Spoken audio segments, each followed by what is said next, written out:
If hell had a soundtrack, the music of doom would probably be it. So stick around because in today's Soundiron session, we're going to be breaking down a track inspired by Mick Gordon's Doom score. So grab your BFG and let's go.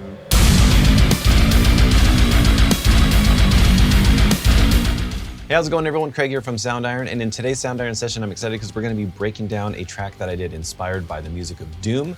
More in particular, what Mick Gordon did. So I grew up with the Doom games back when I was a kid, and you always remember that classic E1, M1 riff, and he really took that and just brought it to a whole nother level, bringing in 9-string guitars and tons of really awesome sound design. Mick Gordon's really a talented producer, composer, and he really took this score to a whole nother level, and I think really brought in a whole new fresh perspective for the music of Doom. So when it comes to writing something inspired by the music of Doom or Argent metal, I always think of that riff, having super low, heavy guitars. I don't have any 8 or 9-string guitars, but for this I am using our Machina. And what's cool about this is that it's set in dual mode, so you can just have one MIDI track and it'll spit out left and right guitars, so making your life super easy. And you can also use it in just a single left and right mode as well, or just have it as one single track in the middle, or however you want to use it. So let's listen to the riff that I came up with. This is sort of like the main initial riff that kicks in when everything kind of comes in full force.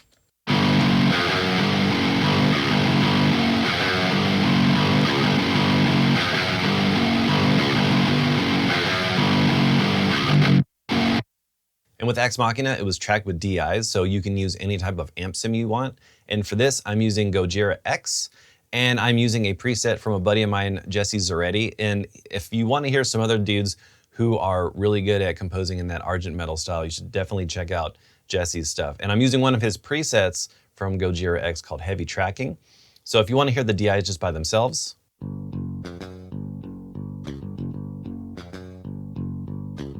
and then with the amp sim,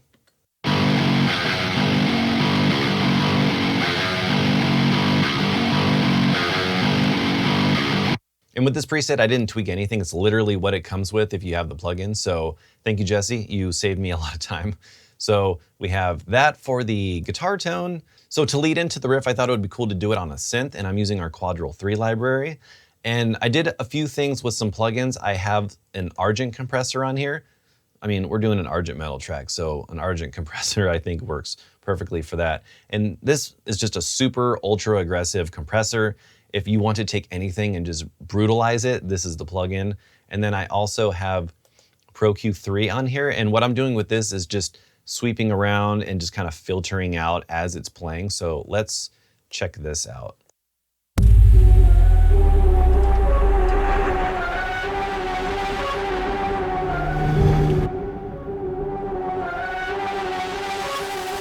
And then all I did was just set this EQ to where it was just kind of filtering out a lot of the high end, and then I just automated it. So to write it in, it's super easy. Just set it to write, and then I just kind of manually just moved it around. I didn't really tweak or fine tune it or anything like that, but I mean, it works and it achieved the sound that I wanted, so I thought that was cool. If you want to hear how this sounds without the Argent compressor, we could check that out.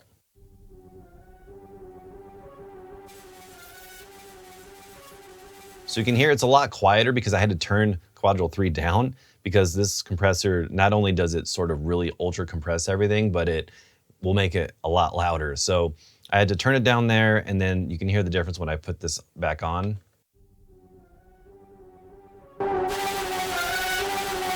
So it just kind of brings out all of those crazy harmonics and distortion and just makes it sound out of control. So I thought this would be a cool sound for that. So to kick off this track, I wanted to sort of set a tone and set a mood, almost like if you just landed in hell and you're about to start slaying some demons. So I'm using a few virtual instruments of ours. I'm using our Glitch Hero. And for this, I have the low ensemble. And this is basically just playing a lot of sort of stingers and like just big impacty type sounds. And then I'm also using our shedder kits. And this is using some different risers just to kind of swell into certain parts. And then I'm also using our Hyperion Strings ensemble, but not for the strings. I'm using it for the sound design, because that library also comes with a bunch of really cool sound design, all crafted from the different string recordings that we did with the Hyperion String sessions. So let's just listen to the beginning of it. Oh yeah, I also have this Voices of the Dead from 6-7, and this is just really trying to kind of recreate that metal choir that he did in the Doom Eternal soundtrack, because he hired a bunch of metal singers, men and women, to just scream a bunch of wild stuff and just really conjure up that sound of evil. So let's go ahead and hear how this track fully starts.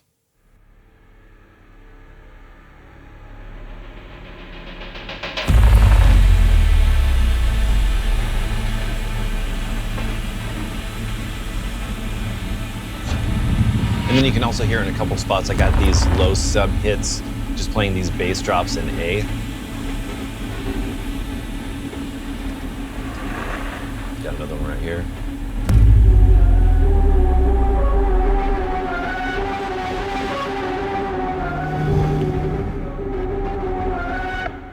So before everything kicks in, I thought it would be cool to utilize some gun loading and explosion sounds from Click Click Bang. We recently updated M1 Garand, and I thought this would be the perfect opportunity to use this in a track. You can use this for any types of other tracks, whether you're using gun explosion sounds or gun sound effects, loading sounds, bullets falling on the ground.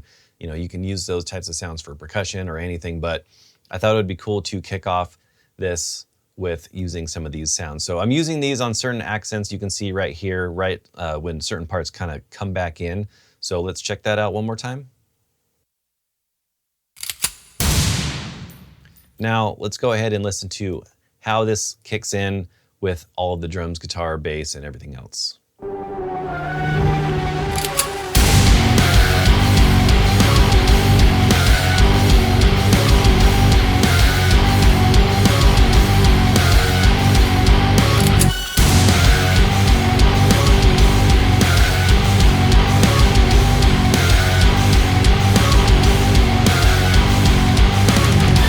So that's pretty much how everything sounds when it comes in. And I also have this other synth down here. And what I did with this is I'm just using, you can see it's an alpha organ, but I'm not using it for the organ. I'm using it just for the sub synth. So if we listen to this by itself, let me go ahead and forward a little bit. And it sounds like this.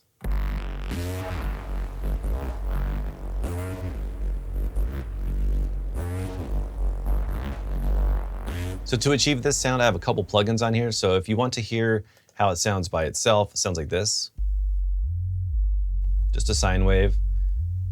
And I got inspired to do this from watching some Mick Gordon videos where he was talking about taking sine waves and just really mangling them and destroying them to create these gnarly synth sounds that you would hear in the score. So when you hear it, it's just a little, sine wave. But then I have a couple plugins on here. So I have this Finisher Flex on here from UJam, and this is just sort of adding some craziness to it, so let's check it out with that.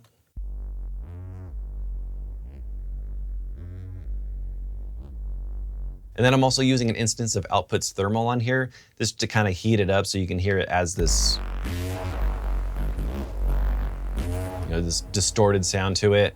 And this is a great way to thicken up guitars, and I just really wanted to make everything sound really big when the band stuff kicked in. So I'm using these plugins to just sort of achieve a little bit more of that kind of nasty synth sound underneath the guitars.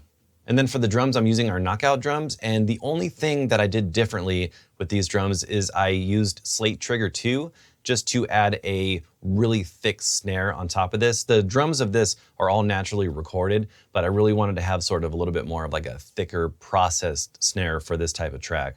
So if we want to listen to the drums by themselves,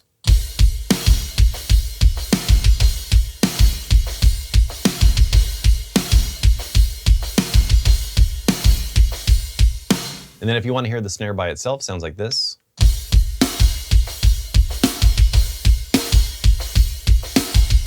So a really great popping sort of maple snare, but I really just wanted to have it thicker and a little bit more of that kind of process type sound. So I layered this with Slate Trigger 2, and I'm using some of these snare sample sounds from Dave Otero. He's a really awesome metal producer. I got these, a couple different snare samples, really thick sound. This one's a little bit brighter, and then this one has a little bit more of that room sound. And then when you hear it all together, sounds like this. And for the kick, I didn't do any type of triggering. That's the kick that you hear when you get knockout drums. The only thing I did was I just pitched it down a little bit. You can pitch it right here, so you have all these different slots for your kit. And all I did was just pitch it down and just really give it that kind of, low, beefy sound to have, almost sounds like it's triggered, but it's not. So let's listen to just the drums, the guitars, and the bass. And if you're wondering what the bass is, I can't tell you. But let's have a listen to how all this sounds.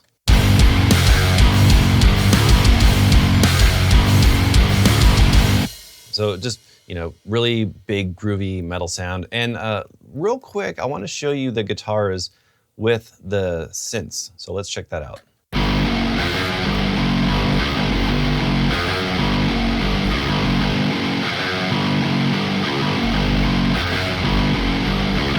So you can hear that synth really helps bring some more low end on top of the bass guitar. So it's definitely a cool way to kind of thicken up your guitars as well. Not only just for adding a little bit more wideness if, let's say, you have some effects on it, but it really helps just kind of bring out that sub low end. So this next riff was definitely very inspired by the BFG Division track. And I wanted to do something that sort of changes the mood, changes the tempo, and just brings in sort of this really heavy picking type of groove. And I wanted to kick it off using the riff, but what I did was I programmed it and then I bounced it out and then I just did a little bit of filtering on it so you can hear, if we listen to just the guitars, how this sounds. And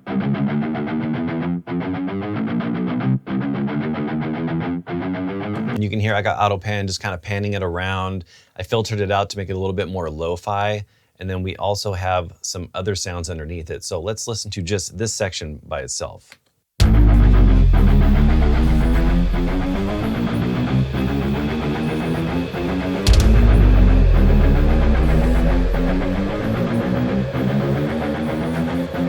So we have a few different elements here. We have this ambience that's playing,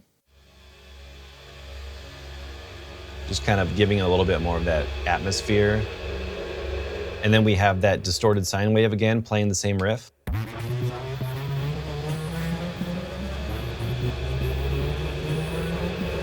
And then we have these bass drops. They're in A, so let's check those out. Just give it those big sub hits.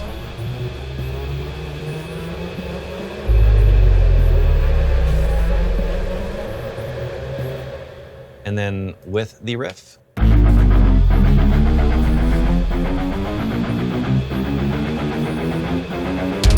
Some drums. And then everything coming in.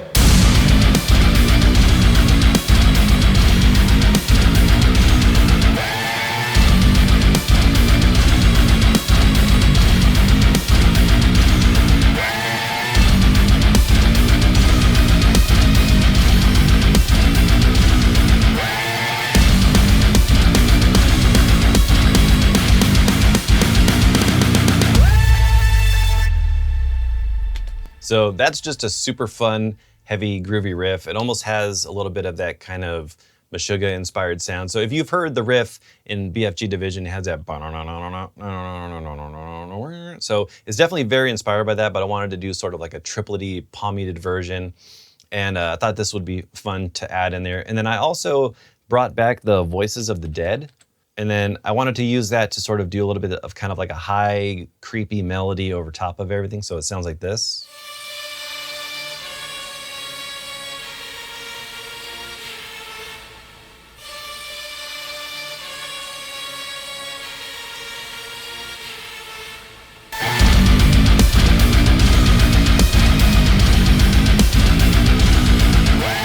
And then if you take that out, it just kind of feels like it's missing a little something. And that's one of the things I always liked about the Doom soundtrack is you'll hear these really eerie sort of synth melodies in the background. So if we take that out,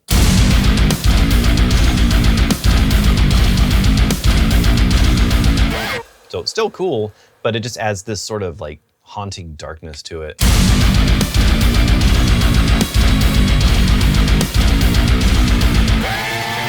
And then I wanted to utilize Quadral 3 again, but do these kind of crazy pitch bends on the part where the guitar is just kind of doing this little burner. So if we listen to just the guitars.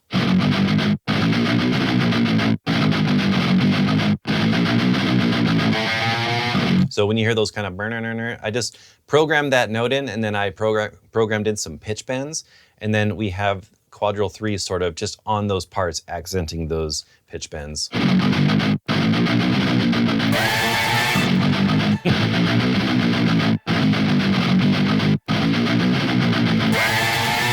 And then we have knockout drums laying down these cool triplety grooves. Let's listen to just the drums by themselves.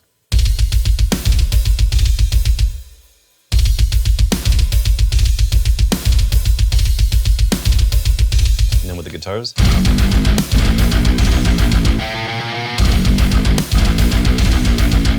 And then bass.